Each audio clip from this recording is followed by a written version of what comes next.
Alrighty, guys, we're back for Simic Tortoise, and this is a Lost Caverns of Ixalan Standard brew, and I'm Red Cat. Let's go over the deck, then hop right into some ranked rockin' all four Bedrock Tortoise in this one. So, 4 mana, 0/6.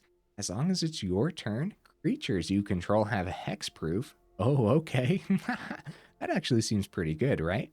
Now, it has another ability too. Each creature you control with toughness greater than its power assigns combat damage equal to its toughness rather than its power. And that's for either player's turn too. So nice, dude. Honestly, the card seems pretty stacked, right? We can kind of consider it a 4 mana 6/6 that on your turn gives your creatures hexproof. I like that. I like that a lot. So what do we got in here that's actually going to work well with the tortoise? Well, of course, we got to have toughness greater than power to get some benefits. So we got like Chrome Host Seedshark here. It's a 3 mana 2/4 with flying.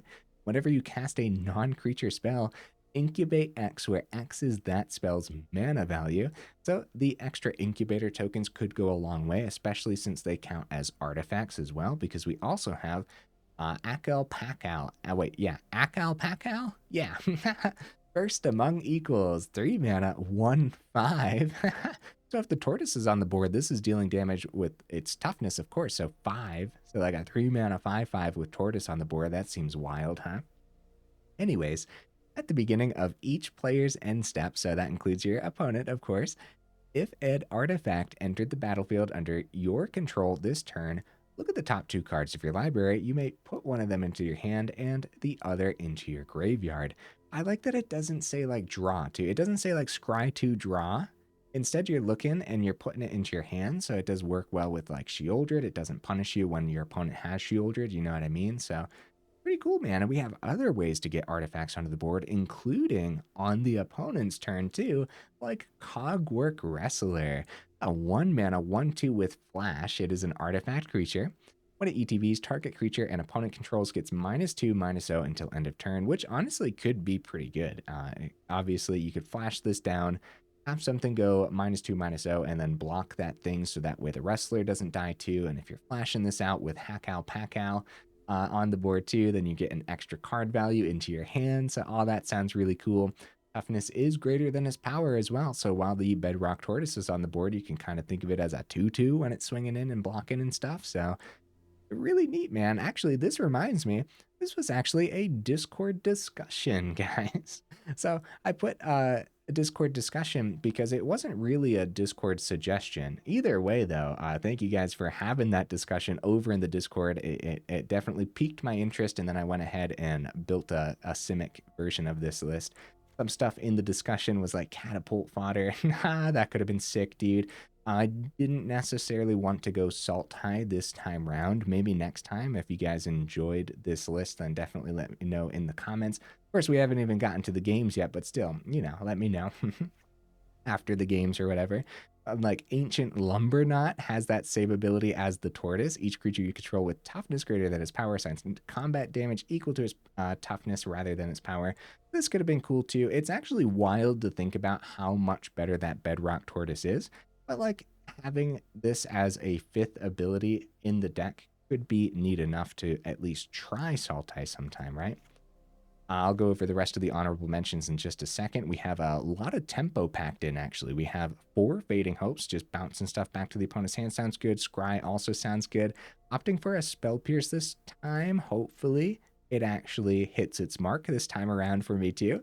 I tend to not play counter spells very well, so hopefully I'll do a little bit better today. Also have just a negate in here as well. Do we just want 2 negates instead? Maybe. It depends how long the games go on, honestly. There's still going to be moments where your opponent taps out for a Wandering Emperor, and then Spell Pierce is just disgusting. It's just a 1 mana. Sorry, Wandering Emperor, not today, right? But yeah, 1 negate should still do a thing. Got 3 Make Disappears too, obviously incredible counterspell that we run into all the time. Also just, you know, the Fading Hopes and stuff. You guys can see the whole tempo side of this. Bounce it back, maybe you have a second chance to counter that thing that you didn't counter earlier. We also have Disruption Protocol here too. Double blue, instant speed. As an additional cost to cast this spell, tap an untapped artifact you control. Or pay 1. You guys can't tell. I don't get to read these blue cards very often, huh? And then just counter target spell. I'm super interested to see how often we actually just do this for double blue, right? So overall, it realistically is just a splash of green for most of the top end, but we also have like Shigeki, Jukai, Visionary in here, helping us find more lands. You know what, we should probably go over this. We don't get to see Shigeki too often. So 2 mana, 1/3 legendary enchantment creature, which being an enchantment in here is actually going to be important. So for 1 and a green, can tap it, return it to its owner's hand, reveal the top 4 cards of your library, put a land card from among them onto the battlefield tapped, put the rest into your graveyard. You can activate all that at instant speed. So you can do things like keep the Shigeki's ability open with a counterspell. If you don't use the counterspell, ramp with Shigeki, right? Then it has that bottom ability channel, double X, double green, discard Shigeki, return X target non-legendary cards from your graveyard to your hand. So the other legendaries in here, of course, are Akal, Pakal, and that's it, and the Shigeki. So yeah. Okay, so we also have another enchantment here in the 2-drop spot, Eaten by Piranhas. I love that, dude. It's a 2 mana enchantment aura with flash enchant creature. Enchanted creature loses all abilities, and it's a black skeleton creature with base power and toughness 1/1, so it loses all other card types and creature types as well. So essentially, let's go over here into the honorable mentions. Witness Protection. Witness Protection is only 1 mana, and it does the same thing, but we're paying that extra mana to have flash on the card, which I actually think is going to really come in handy, especially if we're deciding between Eaten by Piranhas or just keeping the counter spells open as well. So, or our other flash cards like Cogwork Wrestler, for example. But honestly, Witness Protection is in the honorable mentions for a good reason, right? But yeah, not too many enchantments overall, just 6, but I still think it's going to be worth the attempted Roadside Reliquary. What do you guys think? A little bit more card draw potentially if you have an artifact and an enchantment on the board. Sometimes you'll just have that artifact. Maybe you'll trade out that roadside for a card draw, see what you see. You never know, right? Other than that, we have a lot of ways to get those artifacts from the Seed Host, Chrome Host Seedshark. I don't know why this card is so hard for me to say sometimes. But then also we have another way to generate some artifacts, some map tokens actually. Sentinel of the Nameless City. We have all 4 of them in here. It's a pretty powerful creature, man. Last few times I played with it, it's pretty good, man. So 3 mana, 3/4 with Vigilance, not bad. Whenever it enters the battlefield or attacks, you create that map token as well. But yeah, a lot of ways to actually get artifacts on the board, and then maybe like you use that map token, you tap down the map token to pay just 2 mana for the Disruption Protocol or something as well, so that all seems really, really cool. The Vigilance goes a long way in a Wandering Emperor format too, so maybe sometimes you're just swinging in with this, and it's actually 4/4 Vigilance because you got that Bedrock Tortoise on the board too. A lot of really neat things like that in here. More ways to generate artifacts, rocking a single Mirrex in here as well as more utility land. Got a couple Soaring Cities, actually, since we do have legendaries with the Akal, Pakal, and the Shigeki. It's going to cost a little cheaper every now and then, and I just think more tempo and more, I guess, kind of sort of removal is what we want to call it, is going to be key. I don't think the double Soaring Cities is going to hold us up either. I do think 24 land is totally, totally fine. Got a Who Endures in here too, and a single Restless Vinestalk. Didn't want too many tapped land in this one. Hopefully it doesn't slow us down too often. Maybe by the end of the video, I'm going to be screaming I should have put 2 Restless Vinestalks in. But honestly, it is 5 mana, and you still have to have this untapped too. So 6 mana power up Restless Vinestalk. At that point in a control matchup, you might have the 6 mana, but you never know, huh? Okay, let's go over the rest of the honorable mentions, guys. If we went the Sultai route, then Rona's Vortex would be a sick one. It's kind of an underplayed card, I'd say, right? A Joint Exploration. I feel like this is underplayed too. It kind of sort of belongs somewhere. I actually think in the Discord discussion, Joint Exploration was in the original list as well. It's a neat one. I like it. I don't know where it belongs, but in my build in particular here, I feel like it's a little bit too expensive, if that makes sense. Also thought about Subterranean Schooner. Excellent card. Okay, guys. Woo, enough rambling. Let's go ahead, take this into some ranked and see how we do.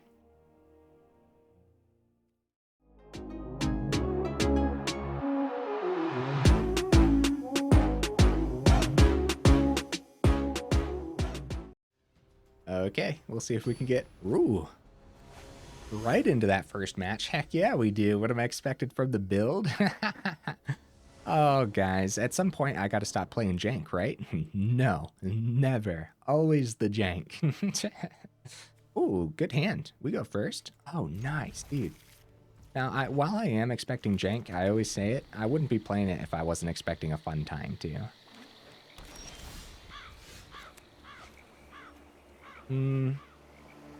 I guess getting Shigeki down is fine, as having them make disappear for their turn 3 is a little better, but we might just go right into Chrome Host Seedshark, honestly. Okay. Also, Shigeki being a 1/3, I forgot to mention how that works with the Tortoise as well. When you got the Tortoise down, you know, you can kind of consider it a 3/3 instead. The rest, you get out of my hand, opponent, you monster. I wonder what they want to hit here, actually. Make disappear or Piranhas? It's gonna be the make disappear. Oh, we drew another one. I'd rather save make disappear for their Shieldred, right? So let's get the Chrome Host Seedshark down. Land off the top could be sick, but I'd rather just keep these two things open anyways on their turn. So if we don't see a land, totally fine, dude.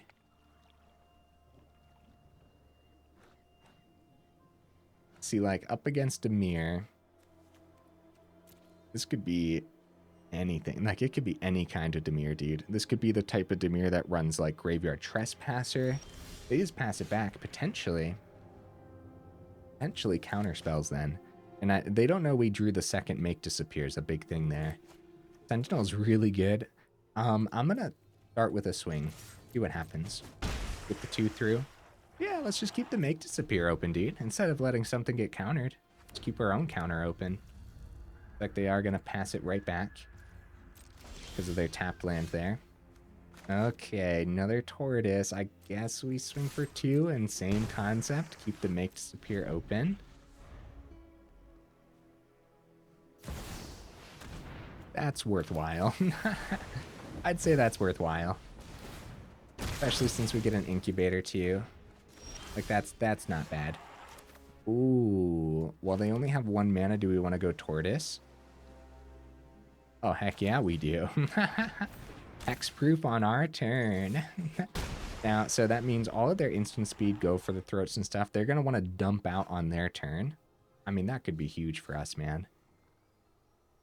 So we'll see, we'll see. It's gonna be the end, all 4 mana for it. Wow. Did we play second Tortoise? Or do we want to... I mean, if we see a mana, I'll go Sentinel and keep the Eaten by Piranhas open. Then if they go something like Shieldred, we'll go Eaten by Piranhas on it. Which they know we have, so... That's right. The end actually gets rid of all the Tortoise from the deck. Oh, that's actually super brutal, dude. Maybe we swing for 4. No, we'll go Sentinel, keep Eaten by Piranhas open, right? We could go Sentinel map token onto Chrome Host, but I don't know if that's... We could go Sentinel power up Incubator. I don't think that's it either. All right, swinging on it down to 9. Get that Sentinel of the Nameless City down. And keep the Eaten by Piranhas open. And they don't know what this is either, so... If we don't use Eaten by Piranhas, we'll spend that 2 mana to power up Incubator instead. But the thought process here is if we do have a target for Eaten by Piranhas, then we go ahead. The end. You know what? You know what, guys? Extra Incubator token? No targets for the Eaten by Piranhas. So we're just converting that into an Incubator token. Power up both, use our map token.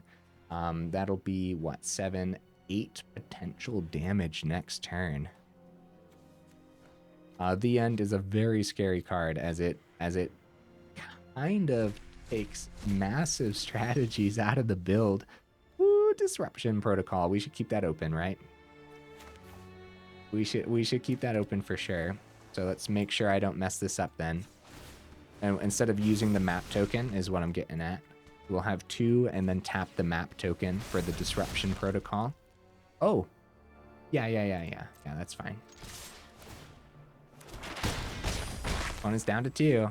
Hopefully it's not a board wipe. Well, no, that's what the protocol's for. See how little I play with counter spells, man. Jeez. Uh-huh. That's worth the counter, I'd say. GG. GG opponent. We gave them a uphill battle to say the very least, dude. Holy cow. Heck yeah, I had fun, dude. Wonder if they were looking for more mana that whole time. The end was like excellent removal for them, but the fact that it was 4 mana was pretty rough. They were spending their entire turn to go ahead and remove one thing, and they did that 2 turns in a row, so it ended up being a pretty slow couple turns for them. And then pretty much anything they had off the top, the Disruption Protocol was going to take care of for just 2 mana. That's wild, man. Really, really great first game. Like, the rest of the matches can go however the heck they want, man. But of course, we're going to do our dandiest to win. When it goes first, I don't mind this hand necessarily. I'd like to see more of our creatures, but that might just be me too. Okay, we'll get Coast down. Vara's headquarters. Thicket. Okay. Mm-hmm. Make disappear open. And eaten by piranhas if we need it.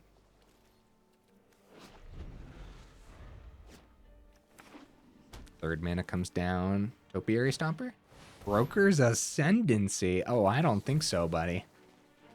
Sorry, I gotta ruin your fun for the turn, but that could get out of hand a little bit sooner than I would like. Okay, Protocol's open for a counterspell, or we just get Chrome Host Seedshark down and set up that way. Okay. Because I like playing creatures, we're going the creature route here. 4 mana. Hilda, dude, nice. I love it, man. That's sick. Okay. So we have Cascade coming down. At this point, well, they do have blue in the build. We should do it on our turn, right? And then Protocol as the incubator. We should do this on our turn, I'd say. Because I don't want to counter a counter spell. Disruption Protocol is open to counter whatever we need. Builder was eaten by piranhas, dude. Alright. Protocol, I'd say saving our creature is worthwhile. Another incubator too. Yeah, since it was a tapped creature, they could go ahead and take that out. I suppose they could still have other stuff that would take out Chrome Host Seedshark. So maybe really GG opponent. Oh, man. Well, nice. We're totally doing a tempo thing right now. Feels good. I didn't get the tortoise down that game, unfortunately, but still. Oh, buddy. All right, opponent, what you bring it to the table? The mono red, maybe? Maybe with that Urabrask avatar over there. We go first. I don't know. I don't know about this one. I don't like it. Something about it. Oh, yeah, 1 creature? Yeah, that's why. Okay, no, we'll give it a shot. Yeah, because we have, at the very least, we have one of our enchantments, and then a ton of ways to produce artifacts. So the Roadside Reliquary in the mid could be huge.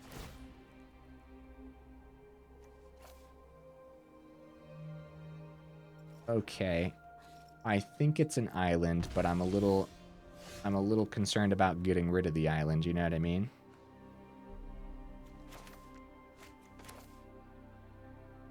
Yeah, a little concerned about that, so I'm actually gonna go. Okay, I was thinking about leaving the Negate open, but it's too early, right? Like, Negate needs to hit something huge that comes out later, or like save one of our creatures or something. Uh-oh. One of these versions of Mono Black. This is gonna be cool, man. It's gonna be a good one. Okay, Disruption Protocol. Eaten by piranhas. keep everything open, try to ramp with Shigeki. But I think it's just like Akal, Pakal, and hope that they don't have instant removal for it. In the enchantment version, I'm not sure what removal they opt for, but I think it's like some of the stuff. I think it's some of the stuff that also, like that one saga. You guys know what I'm talking about? I don't think that's mono black though. Uh-oh. Opponent missed their mana. That definitely sucks, dude. Look, Cogwork Wrestler getting us a card on the Akal Pakal, and we get to keep everything open here. No swings. Pass it back. Go ahead and draw that land, opponent. We do have Piranhas open and Cogwork Wrestler, and we're going to try our dandiest to get the Wrestler down so we can get that extra card from that Akal Pakal. All right. Wrestler comes down. And eaten by Piranhas? Nah. Not yet. Oh! If an artifact entered the battlefield under your control this turn, look at the top. Did I do it at the end? Oops. Oops. I did it at the end step, didn't I? Because it's at the beginning of each player's end step. Oh my goodness, guys. Well, hopefully we don't... Hopefully I don't get too punished by that. Jeez, man. I'm going to look for a land this turn. I feel super silly. I'm just going to look for a land. Oh no, we missed. We missed pretty hardcore, actually. Getting 2 card draw on the Roadside Reliquary, though, with 24 total land in here. Okay, well, they found their 3rd, so now they're able to start playing. Uh-oh. And I got rid of my 3rd like a noob. Looking for land. Looking for land. Ba-bum-bum-bum. I don't know what I'm singing. I've slowly gone crazy because I missed the card on the Akal Pakal. I guess it's Jukai, right? Keep that open. Look for the land on that. And then bounce it back. And maybe eaten by Piranhas on the Lord Skitter wouldn't be bad if they're going to start going wide with these rats. They find their 4th. Come on, let's counter a Shieldred, dude. Oh, we can't. Yeah, we can. We have an artifact on the board. Okay. Lord Skitter. Are they going to start swinging yet? Do you guys suppose? I really just want to use the Shigeki. I want to get more mana on this board. And if I wouldn't have gone Roadside Reliquary, obviously we'd still have 3. But I wanted to utilize the card draw while we could, was the thought process there. Shigeki didn't get a chance to block and bounce back, unfortunately. Well, there's some land. That works. A lot go into the grave. We definitely would not mind just seeing more mana. Another green source would be good. Rome hosts Seedshark. And we got a lot of cards in hand. I guess Seedshark's going to come down. Or we're going to have to discard. If we go Sentinel, we're still going to have to discard. I'm going to go Seedshark. I was going to say we could get some value off the Akal Pakal by getting a map token on the board. But then we're going to have to discard even more because we get an extra card back to you at the end step, right? So, yeah, I don't know. I don't know. This one feels silly. This one feels like I ruined it. I made this one messy. on multiple levels, but let's go ahead and discard the... Eaten by Piranhas is still probably going to be pretty good. Shigeki, I'd love to find more land with you, buddy, but I don't think you're making the cut on this game. I think that's the discard. Trading out the Shigeki, we found an island in return. The 2 cards on the Roadside Reliquary was pretty good, but we can't like play anything because we wanted to see at least 1 land from it, unfortunately. 5 mana from the opponent. Something's gotta happen soon, right? Gix's Command. We just got wrecked, guys. That's gotta be game. I can't imagine a comeback after that. Dude. Oh hey, 4th mana. I can't imagine. Can't imagine it. I don't know. We could try. We got a block with the from Seedshark.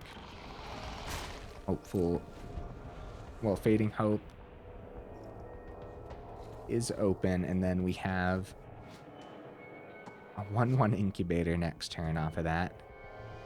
Yeah, it's gonna be some spot removal.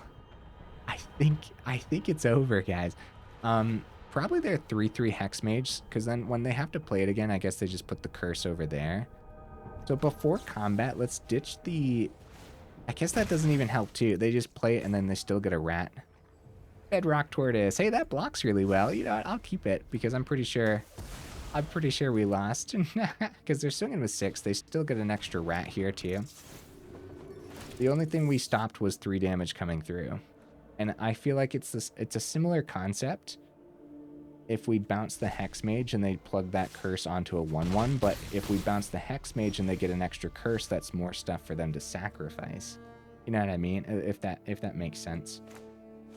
Right. Dude. Good game, opponent. That Gix's command, that was a real tide turner, but honestly, I could have optimized this game much, much better, so I apologize for that, guys. There is a lot in this one. Beseech the mirror. Like that concept. Since these decks like sacrificing those rolls instead, they would have gotten an extra one of those, so we didn't have a lot of great targets for the Fading Hope anyways. We'll let the opponent play this out for sure in case they have a quest for like swinging with creatures or something, which happens to be one of the most annoying quests because opponents concede before your final swing, you know, so... That's a 6/6 Tortoise though, huh? Block that Hex Mage beautifully here. Hey, good game, opponent. I forget if I already dropped it for you. Keep it. So this is one of those instances too where I don't play well with counterspells. Like, at what point in that game should I have just kept a counterspell open?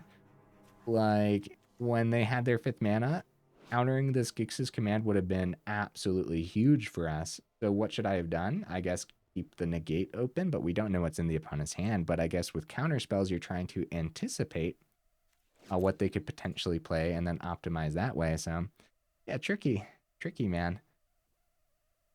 I always see a lot of people teasing like full-on counterspell decks, right? Like mono blue and stuff, right? I tease mono blue too, but there's still a lot to think about, even though it seems like a lot of the games are just coming down to, oh, I counter that. Oh, I counter that too. Oh, I counter that too. There's still a thought process behind all of it. Okay. We go first. Okay. Give it a shot. Let's be patient with the Roadside Reliquary this time too, and only use it when we need more cards. Because that was rough. It was a gamble, right? Because there's no guarantee that I was actually going to see a land on the draw 2, and we also drew for our turn 2, so top 3 we missed, which definitely just happens. So we won't have double blue actually for the Disruption Protocol. Not like it matters anyways until turn 3 or until we get an artifact down, which of course will be the map token from the Sentinel. So we might as well go right into Roadside Reliquary next turn, depending on what our card draw is. Like, I don't know, something like Shigeki off the top would be really cool. Opponent, are you there, buddy? Opponent is AFK. We'll go ahead and pause until they show up. Oh, the opponent has arrived and they played Kamano. All right. Forest wasn't a bad draw. We have Fading Hope open, and that's it. An island wouldn't have been much better. Remember, we do need an artifact or something for the Disruption Protocol, or 3 mana, right? So we will have the 3 mana available next turn. Fading Hope is probably going to be the play. Let's see if we... All right, we'll bounce it. I was going to say, like, it'd be nice if they go Play with Fire right now, so that way they don't replay the Swift Spear for the turn. Bedrock Tortoise. I'll tell you what, a 6/6 against mono red is really good, man. They just recast the Swift Spear. Okay, outside of counter spells, I do know one thing. Mono red doesn't like blockers that can't be hit by lightning strike. So Sentinel comes down over keeping the disruption protocol open.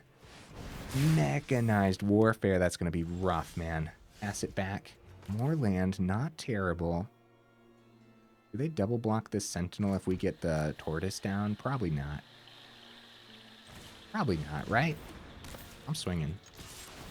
Let's do this. Four to the opponent's face. No more land off the top. We don't need any more for a while. For like the next 4 turns. Right now we just need to rip goodies. Yep, Mechanized Warfare gets them there for their 4 damage. Phoenix Chick's gonna be rough in the air, dude. They're gonna start swinging around this Tortoise. What's, I was gonna say, what am I missing here? They're just going damage and allowing the blocks to happen. I see. Cogwork Wrestler, that could be really good. That could be really good. Could try to buff the Tortoise for the turn. Who Endures hitting the Mechanized Warfare could be absolutely disgusting too. Who Endures will cost 2 mana, then we have the Cogwork for 1, and then we'll still have 2 open for the protocol tap and map, right? Now this doesn't have Vigilance, so we want to keep the blocker back, unfortunately. Well, do we? Do we want to keep the blocker back? You know what? I'm swinging, dude. Let's do this. Bring them down to 10. We have a good line in our hand, so just want to make sure we don't have auto tapper wreck our face or anything too. Chandra, all right. Disruption protocol for 2. Tap an artifact. 2 blue, yep. Tap you. Chandra's a perfect hit for the protocol. I can't think of anything better. Okay, Prowess comes in. What else do they got, do you suppose? Play with fire. All right, who endures? With that Mechanized Warfare. Let's see, like, Play with Fire number 2, because they're going to get an untapped mountain here. So they could still play their last card from hand. It's all worth it, though, right? I think so. Cogwork. Are we going to block or swing with it? We're going to try for 10 damage next turn, guys. Land off the top would be good. Cogwork Wrestler. Just take the 2, right? No blocks. 2. Yeah, map tokens could win us the game, or seeing... Yep, GG opponent. What is happening, dude? These have been really good games, huh? Holy cow. Taking out mono red like that? So anyways... an untapped land off the top means Restless Vinestalk powers up, swings in. We could like make our Cogwork Wrestler a 3/3 as well. How much damage would that be total then? 14. 14 damage if we see an untapped land. Outside of that, if we don't see an untapped, if we see anything else, right, then we could try map tokens onto each of these. Maybe hit some counters with the map tokens and have 10 that way as well. Cool stuff, man. Very, very cool stuff. 33 minutes in. Let's go for one more game. The games have felt pretty decent overall, but like also lengthwise as well. Like they have been pretty fast, right? So yeah, dude, having a blast with this one, dude. Yeah, and I don't get to play like Simic colors very often too. When we do, it's going to be like Simic tempo, which is very much what this deck has been accomplishing so far. Oh. I'm gonna try this. Opponent goes first. Hopefully we don't get completely run over. Okay. Okay. I'll start with Coast. Why not? Sure. That's a lot. Like, we have a lot of 3-mana cards in the build, to be fair. Like, 10 total. And then 4 4-drops, too, so... Okay, Mirrex. Yeah, alright. Well, it's a slow start. It's a very slow start. Splunking. Going up against a cave build, dude. Or Splunking might be in here to let their triomes come in untapped, actually. They might have a couple caves packed in too, just in case.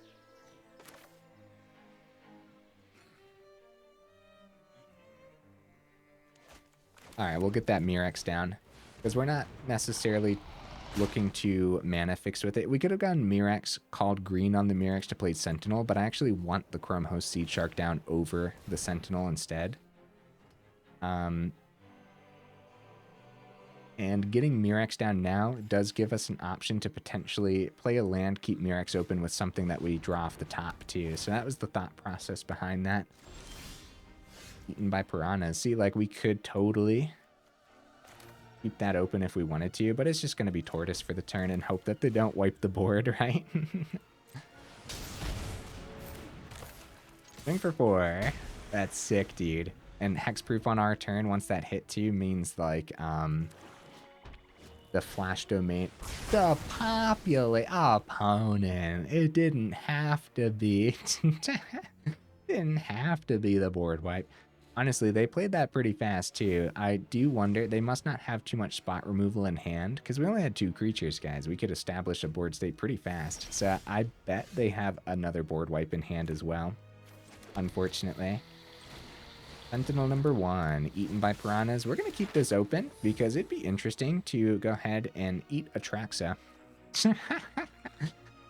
Or send our Piranhas to eat Atraxa, more like it, right? So instead of the map token, we're just keeping our nice flash card open. There's the Atraxa, right on time, right on schedule. Draw 2, restock the hand. There's a lot of issues with not countering Atraxa, obviously, and the main one being they just completely restock their hand. What did they end up seeing over here? Yeah, Leyline Binding was the flash domain card that I was talking about. I've been really struggling with the names of cards recently. Like, cards that we see all the time. You are now eaten by Piranhas, Atraxa. Like I said, though, we're in trouble, man. Like, they grabbed a Sunfall off of the Atraxa, so, like, what do? Double Sentinel, watch them drop the Sunfall? Like, that's really, really bad. So I guess we'll just play 1 Sentinel. It's still going to be the Sunfall, unfortunately, guys, but we'll see what we see off the map tokens here. Well, if only there was a way to put that into my hand, huh? That might help us against a 3rd board wipe, and we can keep it. They know we have that negate now, though. Keep the eaten by Piranhas open here for another Atraxa, I suppose. If they drop one, if they had one. Go ahead and block, because why not? It's just a 1/1. That's pretty cool.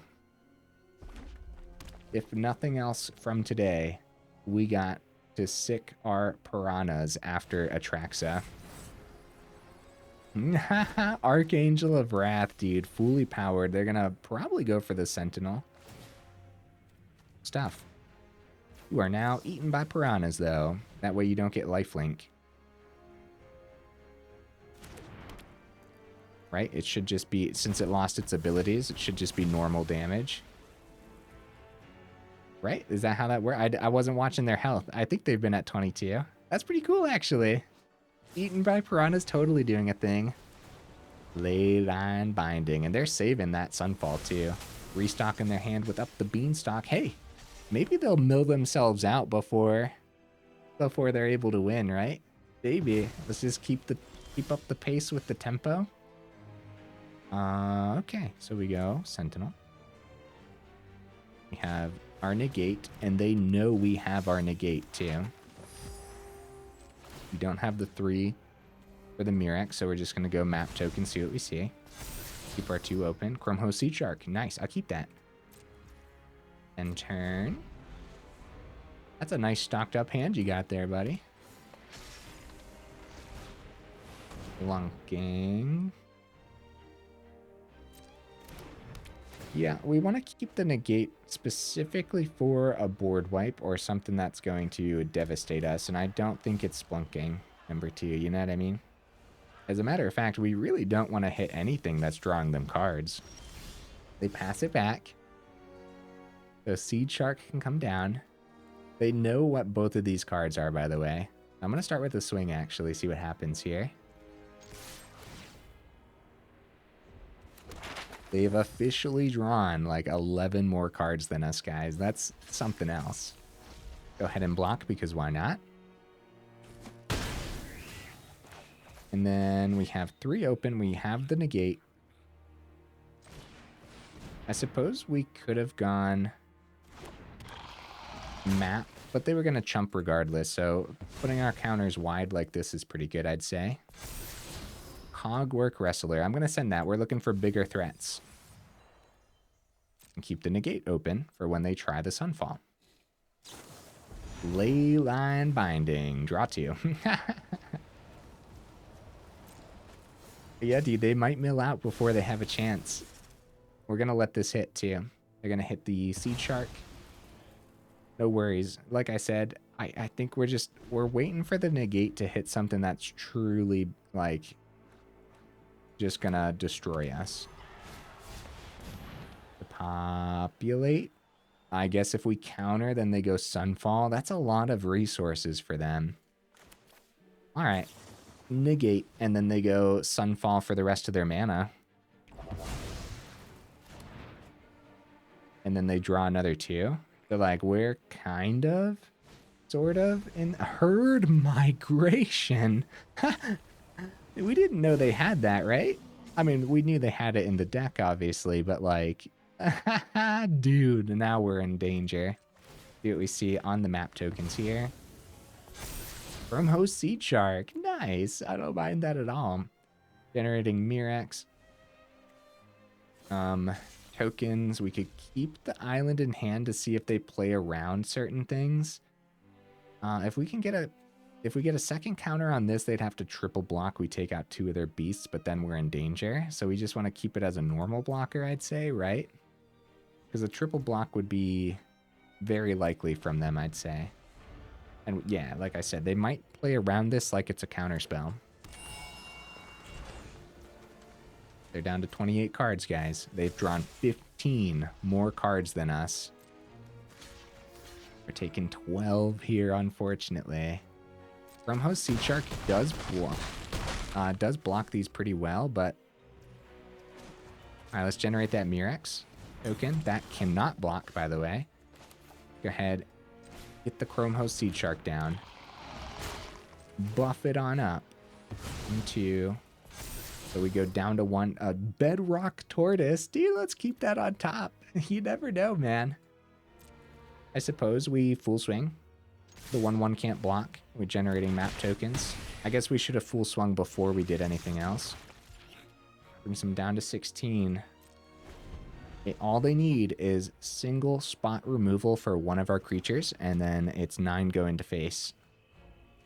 Okay, we got our blocks, dude. 6 go into face. There's no way. I mean, there's like, now the Sunfall's coming down, right? I can only imagine. The Sunfall's dropping.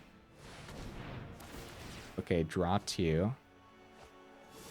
25 remaining. They have no creatures now. Oh, but they can power up a 5/5. But our Bedrock Tortoise... They go ahead and power it up this turn, actually.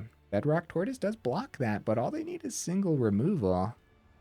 They were actually quite successful at doing a lot more damage than I was expecting. For a little bit there, I was like, oh yeah, there's a small chance that we're able to keep them at bay for long enough. Like a Fading Hope would be good, but we already kept the Tortoise on top, and now like we have to just anticipate the fact that it's going to be 2, 3. Oh, I don't have... I see. We won't have the 3 to power up Mirrex anyways. Alright, let's see what's on top here. Oh, it's going to be land. I should have played the coast here instead of the island, because then that would still be hidden. So I got a little hasty with my land play. But either way, we're probably dead, right? Archangel, yeah, that'll do it. Good game, opponent. We had 40, they had 22, so throughout that match, they had an 18-card lead on us, which really says something, man. That first Atraxa, it's too bad we weren't actually able to counter it there or something, you know what I mean? This was sick, dude. This was a really fun time. It's like I said, I don't get to play like Simic too often when we do its tempo, and like when we do, it's actually just really fun. The Tortoise is a really sick card, and then we just also have a lot of really sick cards in here too. Again, I apologize for not optimally playing Akal Pakal. Maybe I'm not alone on the Akal Pakal. Maybe I saved somebody some hardship by showcasing that, of course, if you do it at the end step, then you won't get that ability. You have to do it. You got to flash in your Cogwork before the end step and make sure that you actually get this going. Same concept with like getting the incubator token. You have something to play, do it before the end step to make sure you're getting extra value out of that Akal Pakal. Pretty cool stuff, man. I really liked this. I don't think I would change too much. It depends what you're up against, I suppose, right? Like if you're up against a lot of those Atraxa builds, for example, it wouldn't be a bad thing to drop this Spell Pierce for a 4th Make Disappear, right? That way, when it does come time to actually cast that down, you have the Make Disappear or like an early Depopulate, then you actually are able to counter it on time or try your best to. Well, that being said, of course, Spell Pierce hits an early Depopulate too. The main reason I was talking about Make Disappear was the counter for the Atraxa, which of course Disruption Protocol does too, but you're going to be paying 3 sometimes for that as well until you actually get some artifacts established on the board, which means you probably already have your Sentinel and stuff established on the board too, so you have those artifacts, so you're already getting into that mid-game anyways. So like as far as like early game stuff, yeah, if they ramp too fast into Atraxa, you're probably looking at Make Disappear, right, as your main piece of counter. Then outside of that, if Atraxa does land and you're doing something like Fading Hope, pretty bad, right? So like you either want to somehow get there before they ramp into their heavy creatures or their heavy hitters. But that really depends, right? Like the curve overall, it felt pretty pricey, but I don't think I'd go up. 24 land felt about right. I think that would be fine, right? Chrome Host Seedshark seemed fine. I actually think I liked Sentinel a little more, but I think the flying is going to come in handy more often than the Vigilant. So I think I like 4 of each of those, right? I think overall I really liked the split of everything. Cogwork Wrestler, that actually seems pretty good against like those mono red builds and stuff too, just -2, -0. I mean, that could go a long way. Then you still have a blocker, potentially a chump blocker or something like that too. So yeah, dude, really neat. I know I sound like a broken record at this point, but yeah, really, really cool. We also, like, I think the mana base was fine. I like the Mirrex. Don't do what I did with Roadside Reliquary. Got really greedy with it. It did not pay off at all that game. I completely butchered that game with the Akal Pakal mistake and then the draw on the Roadside Reliquary greed. That was a rough one, huh? I do like the double Soaring City. I don't even think it came in handy today, though, but I don't think I would change, like, anything. So what would you guys add or take out? Definitely let me know in the comments. I didn't change the cosmetics for this build, guys. Oh no, how could I? Also, guys, hey, down in the description, we do have that Discord link if you're interested in joining that up. And then if you're interested in the Patreon as well, we have that Patreon link down there right next to the Discord link if you're interested in supporting the channel that way. Which reminds me, thank you to all my patrons. Y'all are awesome for real. And then also, if you guys made it this far into the video, y'all are champions for real. Yeah, definitely let me know if you liked the build, or maybe you hated the build and you wish I would never play Simic ever again. Let me know in the comments. All right, guys, I will see you in the next video.